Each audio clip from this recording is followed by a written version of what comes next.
One of the largest expenses that most people have actually sits in plain sight, and no, it is not your coffee habit every single day. This was supposed to be hot. Oh my god. So in this video, we're gonna discuss exactly what that largest expense is, as well as how you can save thousands of dollars per year by understanding the components of this cost, and how you can actually make money with all of those savings that you have. So first, we gotta understand that most households have the same major categories of expenses, and that's gonna be housing, transportation, taxes, utilities, and household costs, which I think I'm just gonna lump that in with housing, and then food, etc. So if we can save big on these categories, we're gonna save a lot of money. Now, can you guess here what the #1 wealth killer is? Hint, it's gonna be the cost that actually varies the most from person to person here, and that's why it sits in plain sight. It's actually transportation. So cars are a huge wealth killer, and the reason is that a lot of our society attributes success to having a really nice car or a nice ride, and I think a lot of people buy nicer of a car than they can actually afford because of status. I was having a conversation with Nate O'Brien last week. He's also a financial YouTuber and the inspiration for this video, and one of the things that we both agreed on was that cars are taking away significantly from that. People seem to give each other props whenever they get a new car. Hey, excuse me, man. Excuse me. Your car's awesome. What do you do for a living? My wife's rich. And it's always so nice to see your friends, driving around in a nice ride. However, we're not really too aware of the financial impacts that it actually brings about because it's sitting right under our noses and everyone does the same thing. But in 2023, used car prices are up again. So they're up 2.5% in January month over month, and 15.7% of people who financed a new car in Q4 of 2022 committed to a monthly payment of more than $1,000 a month, which is the highest it's ever been. Now, crazily enough, in addition to that, we're still seeing crazy dealer markups on many cars that are in demand. So look at this Porsche right here. It is a $250,000 markup, which is absolutely insane. The markup is basically almost the price of the car itself. Lastly, the average cost of ownership to operate and own a car, according to AAA in 2022, is $10,728 per year. So let that sink in a little bit. That's a lot of money. So let's actually outline some of these expenses of owning a car, and I'm gonna tell you about how I would try to save money in every single one of these categories. All right, so I've pulled up this 2018 Honda Civic here, and as you can see, the true cost to own over 5 years is $43,993, which is just shy of $8,800 a year. Now, I purposely chose a Honda Civic. It's a pretty economic car. It's not crazy expensive. It's also 5 years old. It's not like it's some crazy flashy BMW that every person in their 20s really covets and really wants. All right, we can see that it's still quite pricey to even own this economical car. I mean, the average American salary is roughly $54K a year. So imagine owning a used car, and then that cost of ownership every single year is taking up 16% of your gross salary. It's gonna be really hard to build wealth and compound our savings if we're continually living outside of our means, especially when it comes to car ownership. Now, I'm not saying that having a Honda Civic should be considered as living outside of your means. In fact, I think a Honda Civic is a pretty reasonable car, but I do want to draw attention to the fact that it could be costing you a lot more money than you might think. All right, so let's actually break down the costs here. The biggest expense on this Honda Civic is depreciation. So 99% of cars will depreciate, or basically have a reduction in their asset value as wear and tear and time goes on. So car depreciation is one of the biggest reasons why I think investing your money in a car is a really bad idea, because as soon as you invest that money into a car, the depreciating asset, the value of that car goes down. So essentially you are putting your money in something that is bound to go down. If you want to save money on this category, I would suggest not buying a new car. So infamously, if you've ever heard this, whenever you buy a new car and you drive it off of the lot, it then becomes a used car, and immediately 10 to 15% of that car's value is taken off due to depreciation. If you look at car depreciation curves, I'll bring one up on the screen right now. Different cars are going to have different curves, but the sweet spot to buy a car is somewhere in the 3 to 5 year used range. This is when most of the depreciation has been chipped off already, but the car is still basically new enough so that it's not going to run into a lot of problems with maintenance and repairs. So I think when it comes to cars, if you want to save a lot of money on depreciation, you want to buy a car that's used, about 3 to 4 years old, and maybe has between 30 and 40,000 miles. I'm always looking at that for a sweet spot, and basically if you can get one of those cars, you're going to save a lot of money on depreciation. All right, real quick, before we move into the next category, I wanted to tell you about my free newsletter. It's called Hump Days. It'll be linked down below, but it's a free publication that comes out twice a week covering business and the economy. We put a lot of time and effort into it every single week, so if you enjoy our content here on video, you'll also probably enjoy that. I will link it down below. All right, the next biggest category on this Honda Civic here is taxes and fees. Now, you're really not going to get around this one. Generally, every car that you get is going to have some sort of taxes and registration fees every single year. If you're a family with multiple cars, one way to reduce this cost is to just reduce the number of cars that you own. That's a lot easier said than done, but I know some families that have 3 or 4 cars and there are only 2 or 3 people in that own household. That could save you a bunch of money here because let's say you had one more extra car than you actually need. That's costing you fees every single year in registration, as well as in California, where I'm from, you have to pass a smog check pretty regularly, which can also add up. But in general, you can't really avoid taxes and fees, so it's pretty hard to save money here. The next sliver here is financing. So when it comes to financing, these are in reference to interest payments, especially when you go and finance a car. Not many people will buy a car up front with all the cash that they have. Not many people have $30,000, $40,000, or $50,000 to drop in a car. So what actually ends up happening is someone will put up $5,000 or maybe $7,000 down on a car and then finance the rest with interest as well as the loan. Interest fees are going to be super high these days because the interest rates keep on climbing and climbing. So right now, I believe if you have good credit, the interest rate on a car is between 6 and 6.5%. Now, if you have bad credit, that interest rate is going to be even higher. And at that point, I probably would suggest you not to even try to buy or finance a new car. Perhaps go for something a little bit used or a little bit older. Regardless, if you finance, lease, or you own the car outright, the next biggest category here is fuel. Now, this is something that people always don't really factor in when it comes to their monthly payment. They might say to themselves, yeah, my monthly payment is $500 or $600 a month, but they're forgetting that gas costs them $200 a month every month. So if we look at the cost of fuel just for the Honda Civic here, it's $12,807 over 5 years. That's an extra $2,561 per year, or about $200 a month. That's assuming you drive it 15,000 miles a year. And that can really add up. I mean, there's not really that much you can do when it comes to saving money on gas.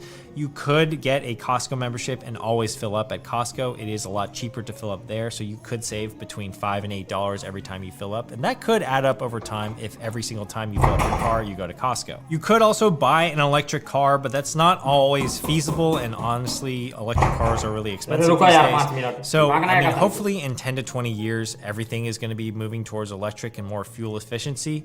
However, right now, I don't really see us like just stepping away from fossil fuels anytime in the next 5 years. So assuming you have a car right now, you are probably going to be spending money on fuel for at least the next 5 years. And honestly, I think gas prices are just going to continue to go up over time. Insurance for this Honda Civic is $6,949 for 5 years, or about $115 extra per month. A good tip I got from Nate O'Brien when we were talking about cars was that every single year he marks down a certain date on the calendar, and right on that date, he calls his insurance company and sees if he can get a better rate on his insurance.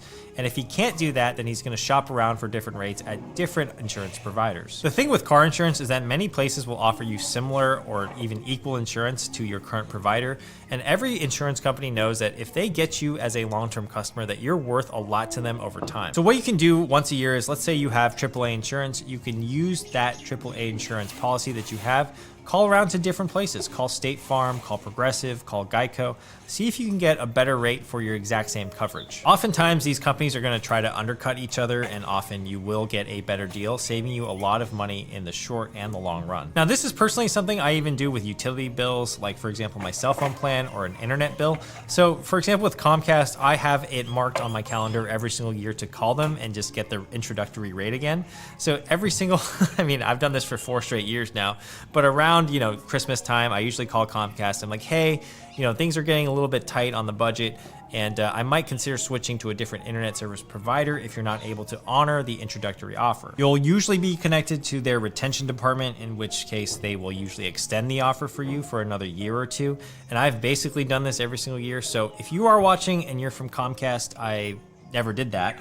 However, if you're if you're not from Comcast, this is something you can do. You can call utility bills like that and see if they'll offer you a promotional rate moving forward. All right, so repairs and maintenance are the final two parts of this sliver here, and these are hard costs to really reduce unless you know what you're doing around a car. With YouTube tutorials these days, you can actually learn how to do basic maintenance on your car if you're willing to learn and put in the time and the effort. For example, changing your oil is not super difficult. You could watch this 20-minute tutorial, for example, from Chris Fix, and you could learn how to change your oil, and then every subsequent time you change your oil, you're probably gonna save between $100, $125, and $150 on labor. If you think about how many times you'll have to change your oil in your lifetime, that means watching that 20-minute YouTube video on how to do it is gonna save you a bunch of money in the long run. Cars are supposed to get their oil changed every, 3,000 miles? So let's say you drive 15,000 miles a year, that's 5 oil changes per year. Now imagine you're the age of 30 right now and you wanna drive until you're the age of 75, let's just pretend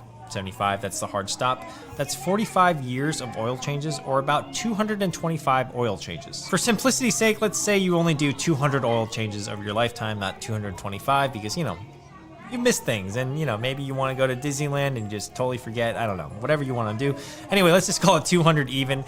200 oil changes times $100 in savings every single time. That's $20,000 over the course of your life that you could be saving if you just watched a 20-minute YouTube tutorial and then just change the oil yourself every single time. I think that might be well worth it. That depends on you if you like to, work on your car or not, but that's pretty interesting. Another thing that you can do is that whenever your check engine light comes on, you can go to a place like AutoZone and they have a free diagnostic tool. And so you just go there, they tell you what's wrong with your car, and then you can decide what you want to do with it. So what they're actually doing is running an OBD2 scanner into your car and then telling you what's wrong with the car so that you're not running to the dealership every single time that your check engine light comes on. And you can actually buy one of these scanners yourself online. Once you figure out the problem, you can then assess what you actually want to do. So here's a little bit of a personal story. My mom, who's in her 70s, bless her heart, she had the check engine light on her car go off. She could not figure out what it was, and she was afraid to drive on it, so she made an appointment to get it serviced in about a week. And so what actually ended up happening was she barely drove on it for that week. She just kind of stayed at home, wasn't very mobile. And then when she got to the dealership, she just found out that the check engine light was basically signaling that the gas cap was not screwed on very properly. So she wasted her time in going to the dealership, and had she had just known it was a gas cap, I'm sure she would have just kind of finagled around with it until the check engine light went off. So sometimes the check engine light is a really benign problem, and that's something that's good to know. All right, so my last tip here is that if you can go without a car, that actually might be the best ultimate solution that you can have. So let's pretend you don't have a car, and let's say you save $10,768, or the average cost per year of ownership, and instead you take that money and you go invest it in yourself, or you invest it in the stock market. So what if you took $10,000 in 2018 and you put it, let's say, in Microsoft stock? Well, Microsoft stock has done really well for the past 5 years, and it's almost tripled in that time. That means your $10,000 investment would be worth closer to $30,000, and who knows what it would be worth in another 5 or 10 years. Now, that's just one example here, obviously, and obviously I chose a really good example where your money triples. You could also lose your money,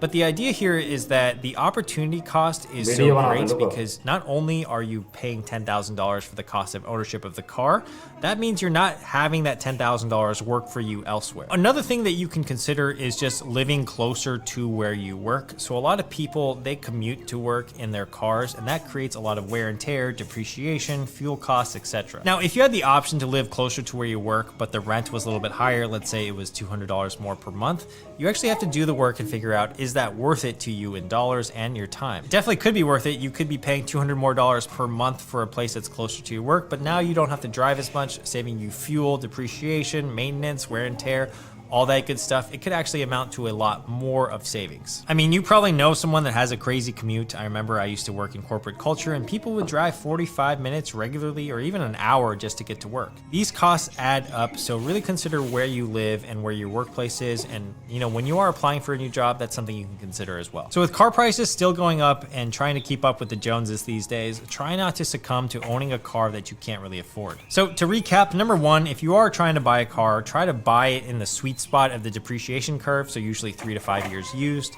Number 2, shop around for insurance every single year.